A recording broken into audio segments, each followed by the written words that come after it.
हरीश की एक पत्नी थी जो बहुत बोलती थी और वो उसके ज्यादा बोलने से बहुत परेशान था। हरीश को पता चला कि जंगल में एक महात्मा आए हुए हैं। वह अपनी पत्नी को उनके पास लेकर जाता है और कहता है कि मुनिवर, कृपा करके आप इसे समझाइए, ये बहुत बोलती है। मेरे मना करने के बाद भी इसका दिन भर इसका मुंह चलता ही रहता है। मैं इसे कितना समझाता हूं कि कम बोला कर चुप रहना सीख, लेकिन नहीं, और हर बार इसकी वजह से लड़ ढाई होती है। महात्मा मुस्कुराए और बोले, मैं तुम्हें इस बात को एक कहानी की मदद से समझाता हूं। मेरा गुरु का एक शिष्य था जो बहुत बोलता था। वह हर समय इधर उधर की बातें करता था और कभी शांत नहीं रहता था। जब वह दान लेने के लिए जाता तो हर घर से एक नई कहानी लेके आता और आश्रम के दूसरे शिष्यों को सुनाता, और एक शिष्य की दूसरे से बुराई करता, चुगली करता और दूसरों के सामने अच्छा बनने का प्रयास करता और खुद के मुंह से ही खुद की तारीफ करता रहता और हमेशा खुद को गुरु के सामने सबसे बुद्धिमान और उत्तम साबित करने का प्रयास करता। वह खुद को सभी शिष्यों से अलग और श्रेष्ठ मानता था।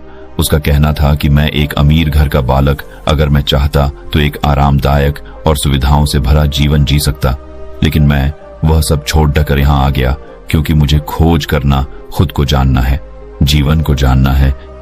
एक दिन गुरु ने आश्रम के सभी शिष्यों को बुलाकर कहा, आप सभी को अगले 1 महीने के लिए कोई न कोई संकल्प लेना होगा। इससे आपकी संकल्प शक्ति मजबूत होगी और आप में आत्मशक्ति का संचार होगा। आप सभी अपने सामर्थ्य के अनुसार कोई भी संकल्प ले सकते हैं, और यदि 1 महीने से पूर्व आप में से जिसका भी संकल्प टूट जाएगा तो वह अपनी पुरानी दिनचर्या में वापस आ सकता है। सभी शिष्यों ने अपनी शक्ति के अनुसार संकल्प लिए और गुरु को अपने अपने संकल्प के बारे में बताकर वहां से चले गए। लेकिन वह शिष्य जो खुद को सबसे अलग दिखाना चाहता था, वह सीधे गुरु की कुटिया में पहुंच गया और बोला, मैं कोई छोटा मोटा संकल्प नहीं लेना चाहता, बल्कि खुद की ही जैसे एक और महान संकल्प लेना चाहता हूँ। कृपया आप ही बताएं मुझे क्या संकल्प लेना चाहिए। उसकी यह बात सुनकर गुरु मुस्कुराए बोले, क्या तुम मेरे द्वारा दिए गए संकल्प को पूरा कर पाओगे? क्या तुम्हारे लिए उसे पूरा करना संभव होगा? शायद नहीं, वह तुम्हारे लिए संभव नहीं। तुम उसे पूरा नहीं कर पाओगे, इसीलिए तुम खुद ही कोई संकल्प ढूंढो। शिष्य ने कहा, नहीं गुरुदेव, आप जो भी संकल्प मुझे देंगे मैं जरूर उसे पूरा करूं। गुरु ने कहा, ठीक है, तो तुम अगले 1 महीने तक चुप रहो, मुंह से एक शब्द भी नहीं निकालोगे, यही है तुम्हारा संकल्प। शिष्य ने कहा, गुरुदेव, यह भी कोई संकल्प है? ये तो बहुत ही आसान है। आप कोई संकल्प दीजिए जो मेरी योग्यता के बराबर हो। गुरु ने कहा, पहले तो तुम इस संकल्प को तो पूरा करके दिखाओ। शिष्य ने गुरु की बात मान ली और वह उसी समय चुप हो गया और पलटकर कुटिया से बाहर चला गया। उसे चुप रहना बहुत आसान लग रहा था।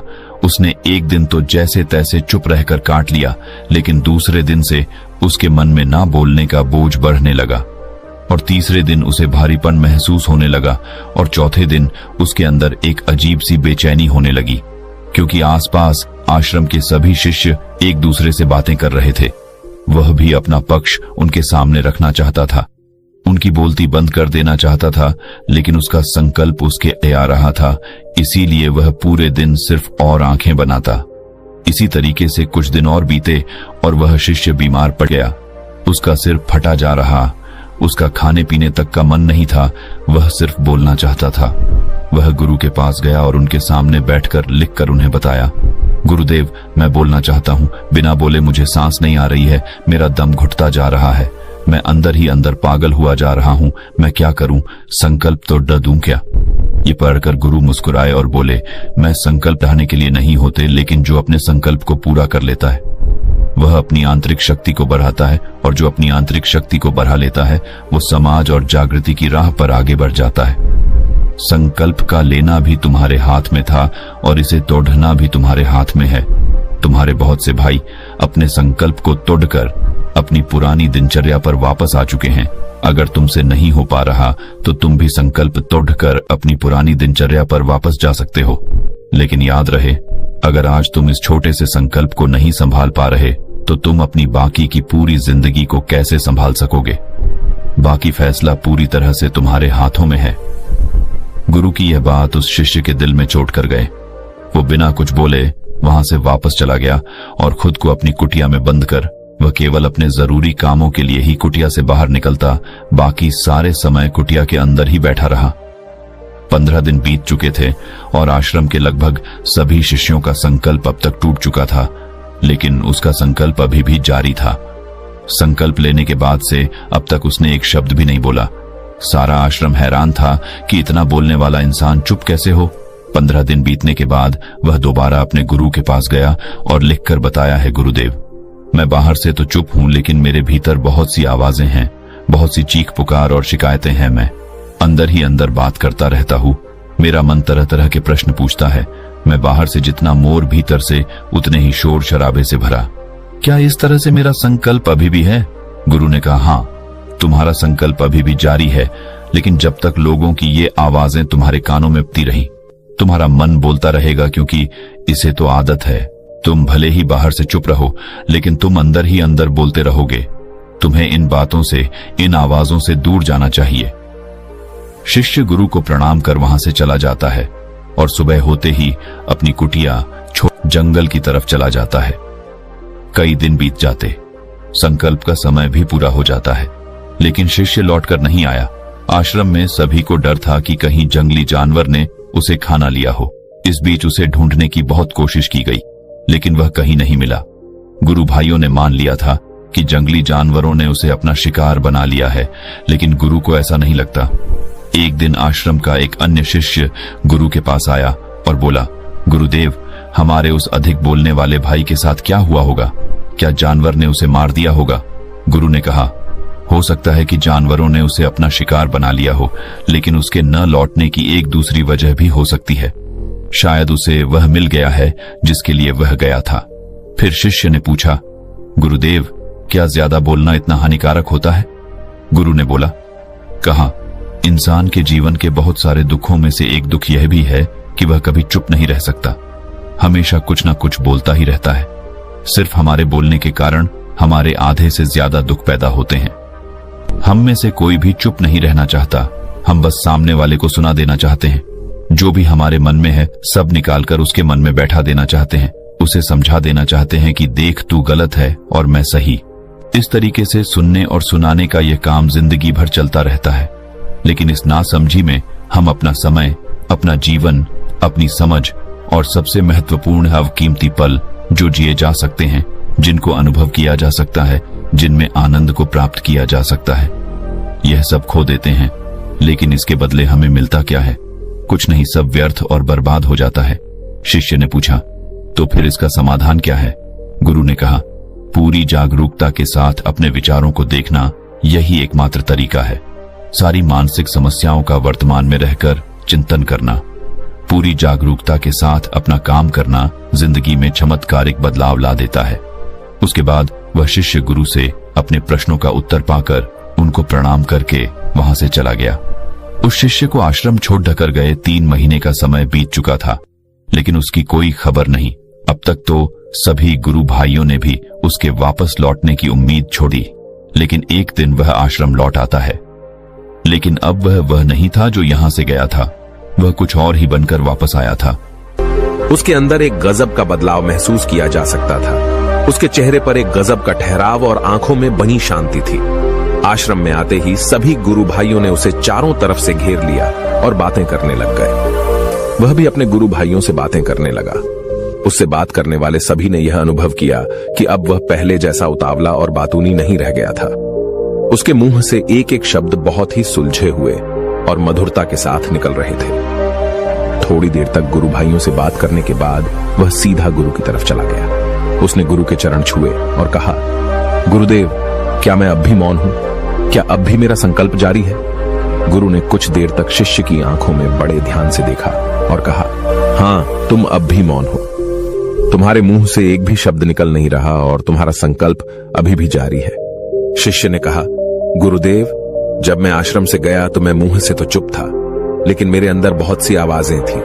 मन में बहुत से प्रश्न थे और वह बंद नहीं हो रहे थे, तो मैं जंगल में चला गया, इस उम्मीद से कि वहां मुझे शांति मिलेगी और मेरे मन की बकबक कम हो जाएगी।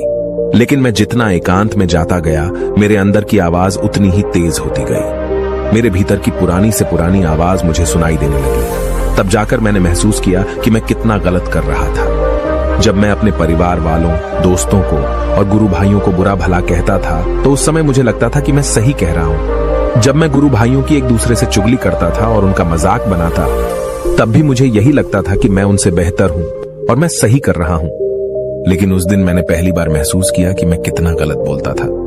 काफी दिनों तक ये आवाजें, ये शिकायतें मेरे अंदर चलती रहीं, लेकिन धीरे धीरे करके एक दिन ये सारी आवाजें मेरे अंदर से समाप्त हो गई। अब मैं भीतर से भी मौन हो गया। उस घने जंगल में बाहर से कोई बोलने वाला था नहीं और भीतर कोई आवाज बची ही नहीं थी, और मैं उस दिन पहली बार मौन का सही अर्थ समझा। मेरे चारों तरफ बहुत शांति थी। हालांकि अभी भी कुछ आवाजें आ रही थीं जो पहले भी आती थीं, लेकिन मैं उन्हें सुन नहीं पाता था।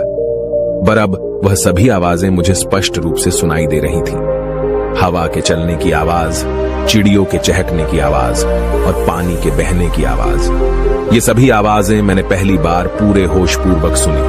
अपने चारों तरफ इतनी शांति मैंने पहले कभी महसूस नहीं की थी। तो इस शांति को भंग करने के लिए मैंने पहली बार अपने मुंह से कोई शब्द निकाला। मैं चिल्लाया, हे ईश्वर, ये कैसी शांति है? सभी कुछ इतना शांत क्यों है? ऐसा क्या हो गया? लेकिन मेरे चिल्लाने के बाद भी शांति भंग नहीं हुई। सब कुछ पहले जितना ही शांत था, बाहर भी और भीतर भी।